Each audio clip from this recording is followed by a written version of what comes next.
You're watching poorly drawn history, and I don't know why. It's a terrible show.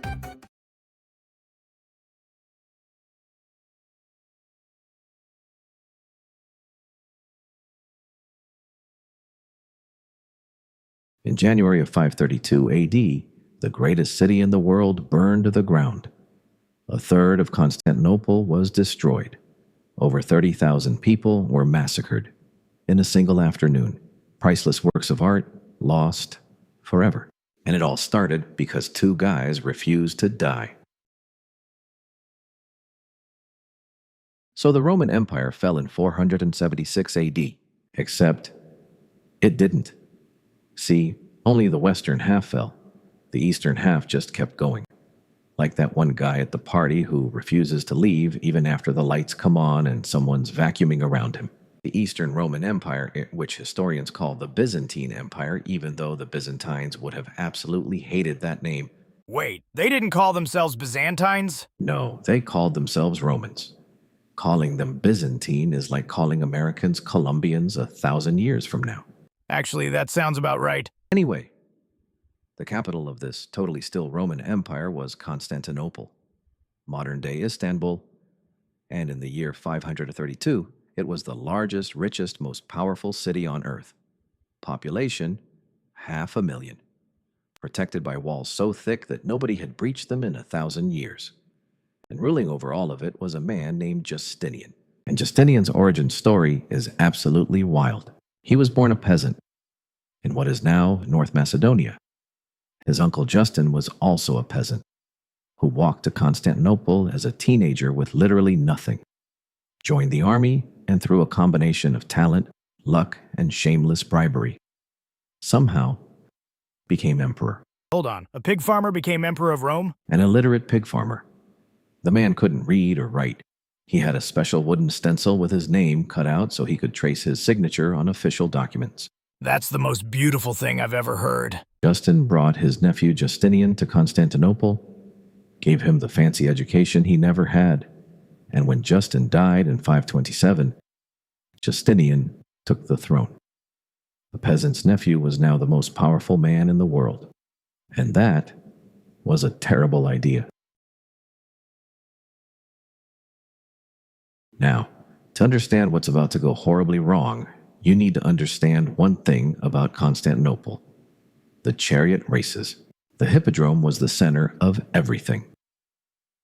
Imagine if the Super Bowl happened every week, and instead of just watching, the fans also ran politics, organized crime, and occasionally committed murder. Actually, don't imagine that. That's just Philadelphia. Hey! There were two major factions, the Blues and the Greens. And they were not just sports teams. They were sports teams and political parties and street gangs and paramilitary organizations all at once. Picking your faction was like choosing your religion, your political party, and your gang all in one decision. The Blues were the establishment faction. Orthodox Christians, upper class, and they had one very important fan, Emperor Justinian himself, who'd been a Blue supporter before taking the throne. Wait, they had violent sports gangs divided by theology? Oh, it gets better. Procopius, one of our historical sources, describes faction members wearing their hair long in the back and short in the front. They had mullets? They had mullets. They also hid knives under their cloaks and robbed people in broad daylight. So picture this: theology-obsessed, mullet-wearing, knife-carrying, chariot-racing hooligans who also controlled city politics. And that was a terrible idea. But before we get to the riots, we need to talk about the most important person in this story. And it's not Justinian. It's his wife, Theodora. And her backstory is a lot. Her father was a bearkeeper at the Hippodrome. He worked for the Greens. When he died, the Greens refused to give her family his job. The Blues stepped in and helped. Note that detail. It becomes important later. Young Theodora became an actress. Now, in 6th century Constantinople, actress was basically code for... We get it. Right. Procopius, our historian, wrote some extremely colorful things about Theodora's early career that I'm not going to repeat on this channel because I'd like to keep my monetization. That bad? There were geese involved. What? Moving on. The important thing is, at some point, Theodora completely reinvented herself. She traveled to North Africa, came back to Constantinople, took up wool spinning, a respectable trade, and somehow caught the eye of Justinian. He rewrote Roman law because he was down bad. He rewrote Roman law because he was down catastrophically. And thank God he did, because this woman was about to save his entire empire. The setup, 445, 545. So it's January 532.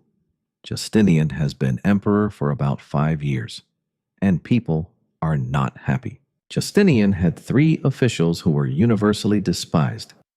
John the Cappadocian, the tax collector. His job was to squeeze every coin out of the empire to fund Justinian's insane building projects and military campaigns. He used torture. He used imprisonment. He was personally corrupt. Everyone hated him. Tribonian, the chief legal officer, brilliant lawyer, also allegedly sold court decisions to the highest bidder. And he might have been a secret pagan, which in the Christian Empire was awkward. And Eudaemon, the city prefect, basically the police chief, also corrupt, also terrible. So you've got crushing taxes, corrupt officials, and religious tension between blues and greens. All you need now is a spark. Let me guess. Something incredibly stupid? Something incredibly stupid.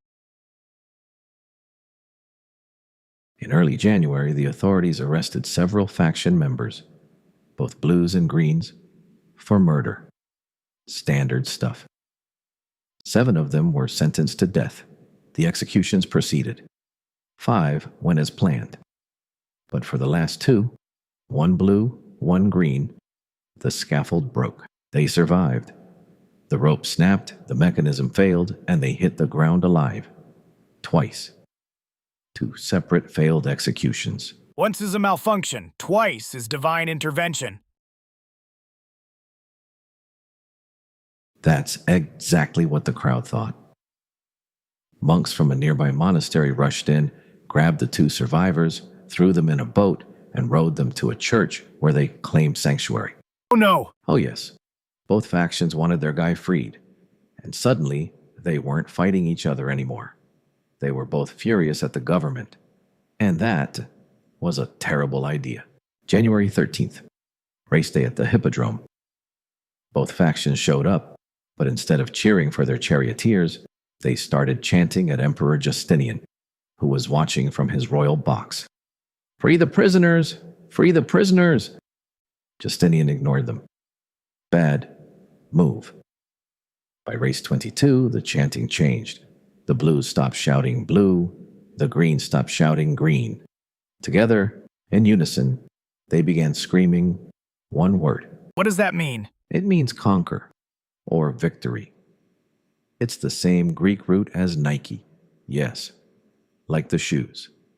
Except instead of selling sneakers, these people were declaring war on their own emperor. The crowd erupted out of the Hippodrome and into the streets. They attacked the prefect's headquarters, freed every prisoner, and burned the building to the ground. Then they kept burning. For 5 days, Constantinople burned. The original Hagia Sophia, destroyed. The Senate House, destroyed. The famous baths of Zeuxippus, which contained priceless ancient Greek statues, destroyed. The hospital that served the poor, destroyed. A third of the city was in flames, and Justinian was trapped in his palace watching it all burn. He tried appeasement. He fired the 3 hated officials, Tribonian, John the Cappadocian, Eudaemon. Gone. The crowd didn't care anymore. He sent soldiers led by his best general, Belisarius. They fought through burning streets but couldn't control the mob. He sent senators to negotiate. The mob wasn't negotiating. The rioters had moved past free the prisoners and fire the officials. Now they wanted something else entirely. They wanted a new emperor. And they found one? They made one. The crowd went to the house of a man named Hypatius.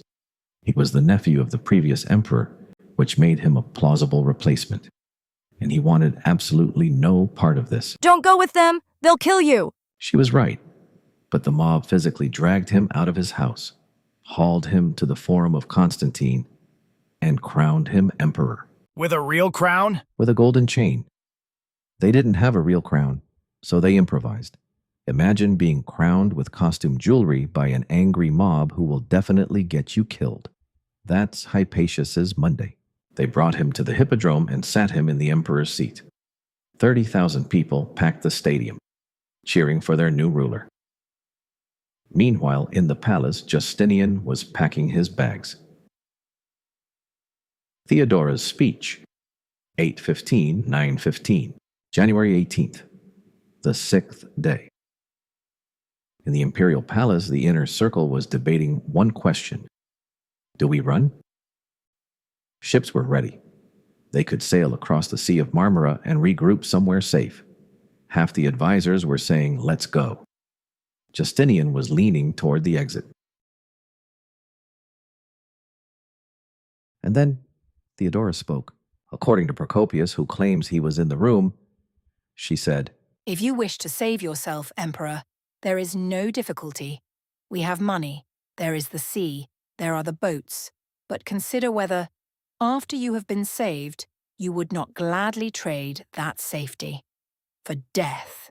And then she delivered the line that saved the Roman Empire. Royalty is a good burial shroud. She was saying, I would rather die an empress than live as a refugee. And if you're an emperor, you should feel the same way. Purple makes the finest shroud. A former actress, a bearkeeper's daughter, a woman who'd clawed her way up from the absolute bottom of Byzantine society, just shamed a room full of generals and politicians into growing a spine. There was no more talk of running. The Massacre, 9:15, 10:30. The plan came together fast. Step 1. Narcissus, a eunuch, one of Justinian's most trusted officials.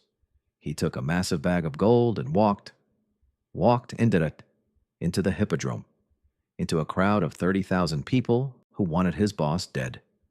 He found the blue faction leaders and said two things. 1. Hypatius is a green supporter. If he becomes emperor, you lose everything. 2. Here's a lot of money. It worked. A chunk of the blue faction got up and left. The crowd was split. Step 2. Belisarius and Mundus. Belisarius took his personal soldiers, Germanic and Hunnic mercenaries who had zero loyalty to anyone in that crowd, and entered from the east side. General Mundus, a barbarian commander who might have been a grandson of Attila the Hun, because this story wasn't wild enough already, entered from the other side, through the gate of death.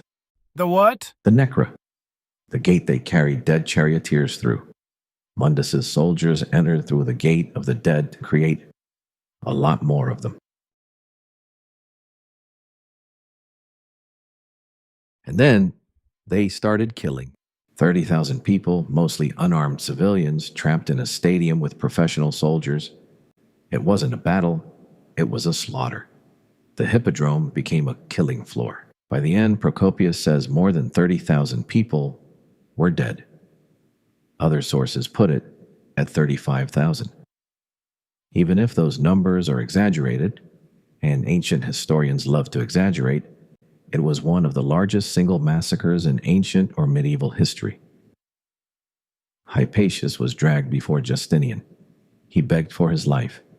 He said he'd been trying to help, that he'd gathered all the rioters in one place so the army could deal with them. Was that true? Maybe. He might have actually sent a message to Justinian saying exactly that, but it didn't matter. Hypatius and his brother were executed the next day. Their bodies were thrown into the sea. His wife was right. The aftermath, 10:30, 11:30. In the aftermath, something strange happened. Justinian emerged more powerful than before.